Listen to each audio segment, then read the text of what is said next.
शाश्वतं शान्तं चैतन्यं चित्स्वरूपकं चिदङ्गं वृषभाकारं चिद्भस्मलिङ्गधारणं श्रीसाम्ब सदाशिवाय नमः।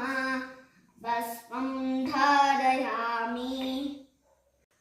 ॐ परमानन्दसौरभ्य परिपूर्णदिगन्तरं गृहाण परमं गन्धं कृपया परमेश्वर। श्रीसाम्ब सदाशिवाय नमः। गन्धं धारयामि।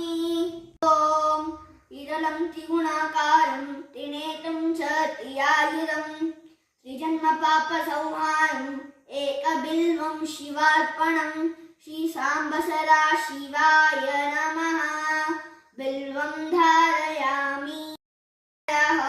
ॐ तुरीयवनसम्भूतं नानागुणसमन्वितं आनन्दसौरभं पुष्पं गृहाण परमेश्वर श्रीसाम्ब सदाशिवाय नमः। नानाविध परिमळ पुष्पं धारयामि।